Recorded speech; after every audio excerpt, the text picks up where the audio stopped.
मेहंदी बिना सुहाग अधूरा सा लगता है और सुर बिना राग अधूरा सा लगता है। और मिलने बिछड़ने पर आंसू न आए, मिलने बिछड़ने पर आंसू न आए, मुझे वो अनुराग अधूरा सा लगता है, मुझे वो अनुराग अधूरा सा लगता है। हर्ष आए और अपने श्रृंगार में कुछ एक मुक्तक और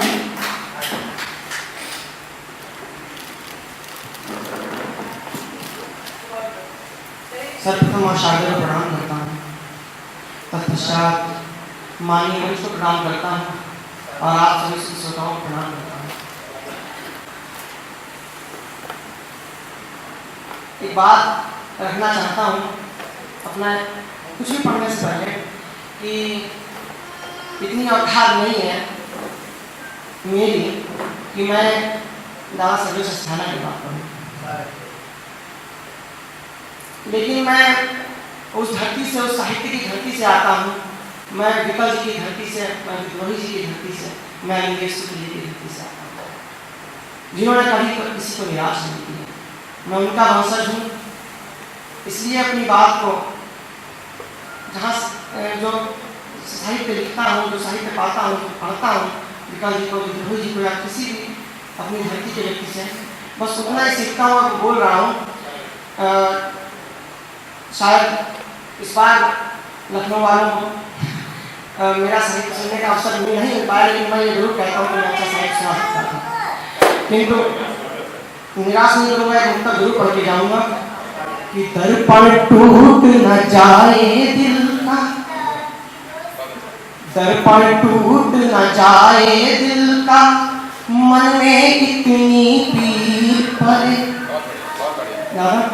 दर्पण टूट न जाए दिल का, मन में इतनी पीर पड़े, तुमसे बिछड़े बरसों बीते फिर भी अब तक सांस चले। टूट चुका हूँ, मन नहीं रहेगा पढ़ने का, बस इतना बताता हूँ, किंतु इसलिए फिर भी उत्साह चाहता हूँ नहीं बोले नहीं डाला कि मैं आपके बात आपके चरणों में मुझे ध्यान नहीं था, मैं बिल्कुल अनुशासित सिपाही हूँ मंच का, मेरा बिल्कुल ध्यान नहीं गया कि तुमने कविता भी नहीं पढ़ी है, मैं उसके लिए क्षमा चाहता हूँ। एक बार आप लोग जोरदार तालियां बजाइए, जो मंच की परंपरा है वो मैं आपको बता दूं कि मंच यूं सीढ़ियां चढ़ता है, जो थोड़ा नए होते हैं वो पहले पढ़ते हैं, फिर धीरे धीरे वरिष्ठता क्रम बढ़ता जाता है, और फिर जो मंच पर बहुत पुराना होता है उसकी उम्र नहीं देखी जाती, वो लास्ट में लगभग पढ़ता है। लेकिन मैं जानता हूं बच्चों को शाहजहांपुर की जमीन और विकल जलालाबादी की जमीन है, वो दामोदर स्वरूप विद्रोही की जमीन है, वो अरविंद मिश्रा की जमीन है। मैं चाहता हूँ कि एक बार इस युवा के लिए फिर आप अच्छी तालियां बनाएं और इनको माहौल ये पूरी तरह से मन लगा कर और अब ये एक बार भी नहीं बोलेंगे कि मेरा मन टूट चुका है, मैंने तुमसे क्षमा भी मांगी, अब भी अगर टूटा है तो फिर हम भी टूट जाएंगे। क्षमा हम आपसे मांगते हैं और आप, इसलिए हम खैर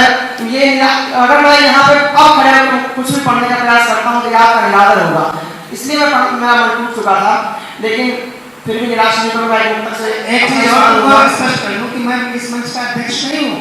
अध्यक्ष के बाद कविता नहीं पढ़ी जाती, मैं अध्यक्ष नहीं हूँ, अध्यक्षता हमारी आदरणीय भीष्म जी कर रहे हैं, इसलिए आप बिल्कुल निराश मत हो, कविता पढ़ें। लेकिन हमारे लिए तो आप सब कुछ ही हैं, एक बार आप मुझे हौसला अफजाई करें। दर्पण टूट न जाए दिल का, मन में इतनी पीर पले, तुमसे बिछड़े बरसों बीते फिर भी अब तक सांस चले, कि दर्पण टूट न जाए दिल का, मन में इतनी पीर पले, तुमसे बिछड़े बरसों बीते फिर भी अब तक सांस चले, किंतु प्रतीक्षा की भी हद है, मिलने की कोशिश कर लो, किंतु प्रतीक्षा की भी हद है, मिलने की कोशिश कर लो, रातें लंबी साधन सीमित, आखिर कब तक दी